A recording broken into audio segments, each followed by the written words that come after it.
Israel confirmed today that it launched an airstrike on Syria last month. The attack has been the subject of much speculation in the Middle East, but in Israel, the military censors stopped reporters from going public with the story. Now, those restrictions have been eased slightly, and Israel says it hit a military target. Syria's president says the target was an unused military building.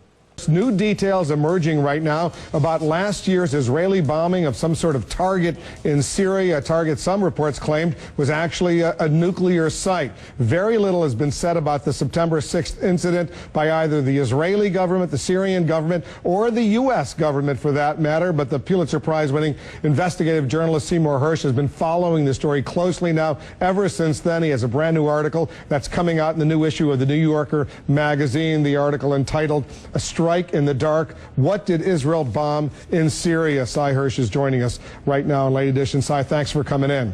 Glad to be here. All right, what's the answer? What did Israel bomb in Syria? Well, the only thing I can say is that we don't know. This is a wonderful sort of complicated story, as you can gather, simply because as you said, neither the United States, here Israel bombs another country, basically an act of war. There was no previous history between the two, no violence. There wasn't a counterattack.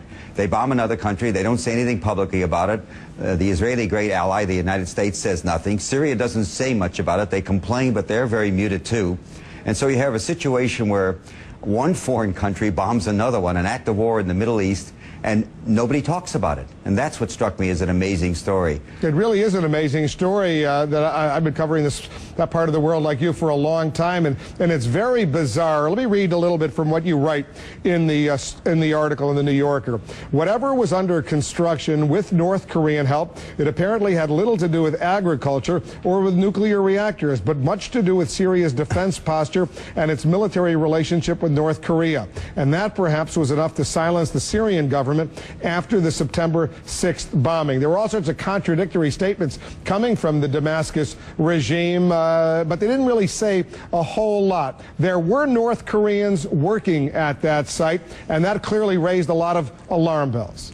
Well, there's certainly one of the things we do know. First of all, what makes this sort of fascinating on a number of levels. On one level, this is sort of a boy reporter story. You know, I'm trying to figure out what's going on. Here's an act of war that nobody's paying much attention to. There was tremendous sotto voce stuff. In other words, the Israeli government, the American government were leaking or telling newspaper people, particularly in America, but also in Europe, all sorts of wonderful, grandiose details about what happened, commando raids, etc. But the reality is, when you began to look at each part of what the Israelis and the Americans said and the material that was quoted in the various newspapers, they sort of fall apart. There was a story about a ship that arrived from North Korea 3 days before the event, full of illicit materials. It turns out that ship hadn't been in North Korea or been through the Suez Canal for 10 years. Could not possibly have been delivering anything hot. So every single fact, when you looked at it, disappeared.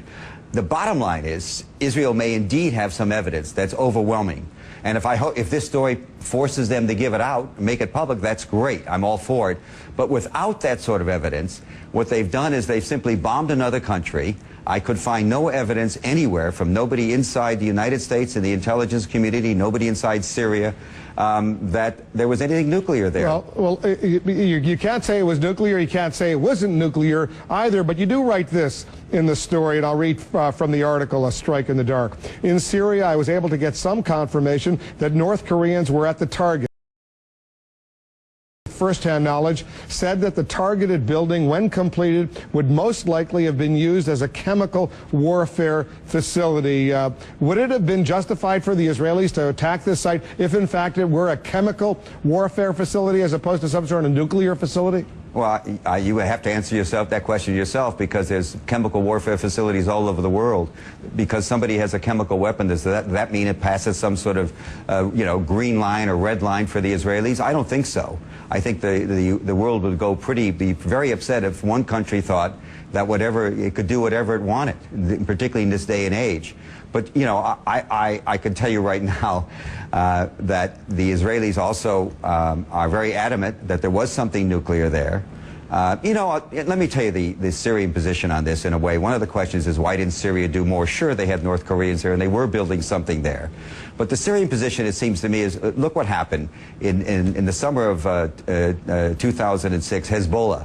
the Party of God, in the Shiites in Lebanon, captured 2 Israeli soldiers, and the response was 34 days of American bombing, of Israeli bombing, with the United States, Bush looking off in the distance. Here is Syria gets bombed, and nobody says anything. Nobody in the world, not much in the Arab world. There is a double standard there, and I think the Syrians are acutely aware of it. And so the fact that they had something there, they were building something. My guess, it wasn't even chemical. My best guess would be they were building a missile plant, and they hadn't built it. It was just being constructed. And I want to just interrupt because Dr. Mohammed Al-Baradei, the Director General of the International Atomic Energy Agency, he was on Late Edition months ago, and he didn't see any evidence that there was a nuclear facility there, and if there were, he wished the Israelis would have come to the IAEA with that evidence. He's also quoted in your article as saying this: our experts who have carefully analyzed the satellite imagery say it is unlikely that this building was a nuclear facility. Some of those commercial spy satellite photographs were released. We'll put them up on the screen and show our viewers what they look like. It's hard to discern. We see a rectangular box there down in the middle of the screen, and I guess experts can try to determine what it is, what it isn't. So based on all of your reporting, and there you see the picture afterwards without that box there. Based on all of your reporting, Sy, you went to Damascus, you went to Tel Aviv, you spent a lot of time working on this story. What's your best guess right now? What were the Syrians up to? Certainly building a military facility, and North Koreans were there. They were intercepted. I think the Israeli position was, and to get back to what you said in the introduction, let's go hit. Let's not wait and see what happens. This is not only useful in terms of putting the government of Syria in its place, it's also good for domestic politics inside Israel. Wow, look what we can still do. We still have a deterrent. And also it's a message for the Iranians that we're coming. Don't think because of the NIE, the new intelligence estimate, which was pretty weak in terms of the Israeli point of view, don't think it makes you don't have a ticket to ride. It was a message too. But the bottom line point is that the world really responded very shockingly little to this. There was, I quote, head of intelligence in the administration of George Bush's father, as saying, where is the world outcry? Somebody bombed somebody else and nobody says anything? That's the issue I'm really looking at. Put a more light on what happened. All right. And see if we can do something about it in the future. We can't have this happen.